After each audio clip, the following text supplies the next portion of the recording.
አፍሪካዊ ቢሊየነር ዛሬ ወደ 23.9 ቢሊዮን ዶላር የሚገመት የሀብት መጠን ያለውን አፍሪካዊ ሀብታም ሰው አስተዋውቃችኋለሁ። የሀብት ማማ ላይ ሊወጣ የቻለው ከትንሽ ነገር ተነስቶ ነው። የባለጸጋነት ጉዞ የጀመረውም በ1970ዎቹ መጨረሻ አካባቢ ሲሆን ካጎቱ ገንዘብ በመበደር እና ትንሽዬ ንግድ በመጀመር በወጣትነቱ የስራ ዕድል መፍጠር የቻለ ናይጄሪያዊ ቢሊየነር ነው። ከዚያም በፍጥነት በማደግ ያን ጊዜ የዘራው ዘር ዛሬ ላይ ወደ ግዙፍነትና ትልቅ ሲሚንቶ ፋብሪካ፣ የስኳር፣ የዱቄት፣ የጨው ማዳበሪያ፣ የዘይት ማጣሪያና የመሳሰሉትን መገንባት የቻለ ታላቅ ሰው ነው። አሊኮ ዳንጎቴ ይባላል። ትሁትና የሰዎች ጭንቀት ፈጥኖ የሚረዳ ሩህሩህ፣ ልታይ የማይል ባለጸጋ እንደሆነ ይነገርለታል። ከዳንጎቴ ዋና ዋና ድርጅት ውስጥ አንዱ የዳንጎቴ ሲሚንቶ ፋብሪካ ሲሆን ከሰሃራ በታች ባለው ሀገራት ከፍተኛና ግዙፍ ሲሚንቶ አምራች ካምፓኒ ነው። 10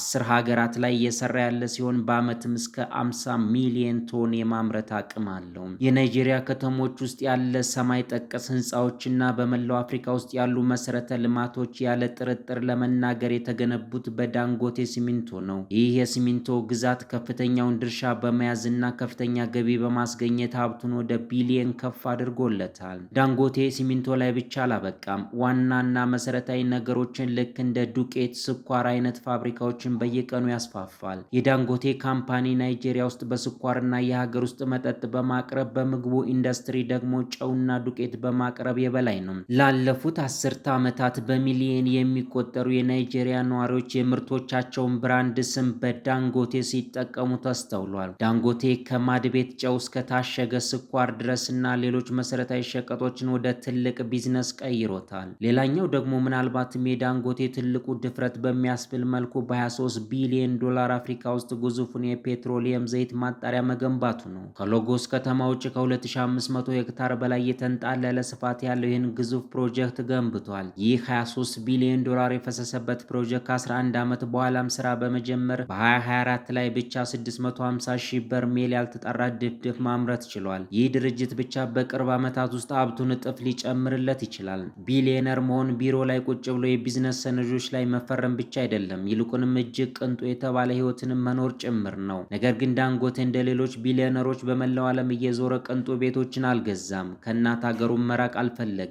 ከናይጄሪያ ውጭም ቤት እንደሌለው ይነገራል። አንደኛ የሚባለው መኖሪያ ቤቱም ልክ እንደ ሀብታምነቱ ብዙ ቅንጡነት አይታይበትም። አቡጃም ሆነ ሎጎስ ያለው ቤቱ ግምቱ ከ30 ሚሊዮን ዶላር በላይ አይሆንም። ዳንጎቴ ክብሩን የሚመጥን የግል ጀት በማሰራት የራሱ አድርጓል። ኤክስአርኤስ ቦምባርደር ግሎባል ኤክስፕረስ የተባለ ጀት በ53ኛ የልደት ቀኑን ሲያከብር በእርግጥ በ45 ሚሊዮን ዶላር ገዝቶታል። ይህ ቅንጡ ጀት ረዘም ያለና እስከ 15 የሚደርሱ የተቀማጠለና ምቾት ያለው መቀመጫዎች አሉት። ዓለም ላይ አስቸኳይ የቢዝነስ ስብሰባ ሲያጋጥምም ቶሎ ለመድረስ የሚበርበት ጀት ነው። ራሱም እንደገለጸው 2 የግል ጀቶች የነበሩ ሲሆን አንደኛውን በ2023 ላይ ለሽያጭ አውጥቶታል። በ2013 የሽርሽር ጀልባ በ40 ሚሊዮን ዶላር የገዛ ሲሆን በእናቱ ስም ማሪያ ብሎ ሰይሟታል። ይህቺ ጀልባ ሳይሆን ቅንጡ ውሃ ላይ ተንሳፋፊ ቤትን ትመስላለች።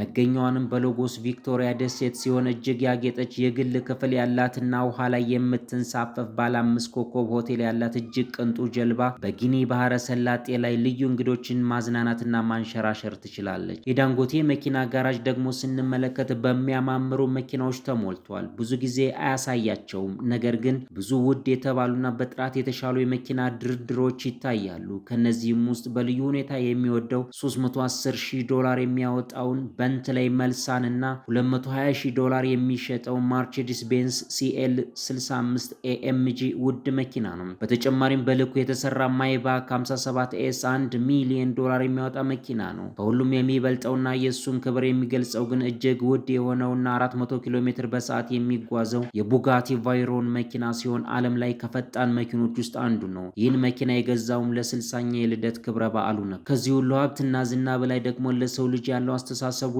ፍቅሩ ልዩ ነው። ብዙ ጊዜ እንደዚህ ይላል፣ በህይወትህ ሲሳካልህ የረዱን ሰዎች ተመልሰህ የመርዳት ግዴታ አለብህ ይላል። ከ1990ዎች የአሊኮ ዳንጎቴ ፋውንዴሽን ከተመሰረተ ጀምሮ ከ100 ሚሊዮን ዶላር በላይ ለበጎ አድራጎት ስራ ውሏል። ማለትም ትኩረቱ ለትምህርት፣ ለጤናና ለሀገር አቅም ግንባታ ላይ ያደረገ ነው። በዋናነት ደግሞ በጤናው ዘርፍ ላይ የሰራው በጎ አድራጎት ፕሮጀክት የሚደነቅ ነው። ናይጄሪያ ውስጥ ፖሊዮንና የምግብ እጥረትን ለመከላከል ለመከላከል ከታዋቂው ዓለም አቀፍ ባለሀብት ቢል ጌት ጋር ጥምረት በመፍጠር ሰርቷል። በ2020 ላይ ናይጄሪያ ፖሊዮን ለማጥፋት የከፈተችውን ግዙፍ የክትባት ዘመቻ በገንዘብ አግዘዋል። በ2016 ላይም ዳንጎቴና ቢል ጌት በድሃው የናይጄሪያ ክፍል የሚኖሩና ወደ 11 ሚሊዮን የሚደርሱ ህጻናትን ከምግብ እጥረት ጋር በተያያዘ ከ100 ሚሊዮን ዶላር በላይ አበርክተዋል። በ2014 ላይ ደግሞ ሆስፒታል እንዲገነባና በመላው አፍሪካ ደግሞ ተንቀሳቃሽ ክሊኒኮችን ለማሰማራት 1.2 ቢሊዮን ዶላር አበርክቷል።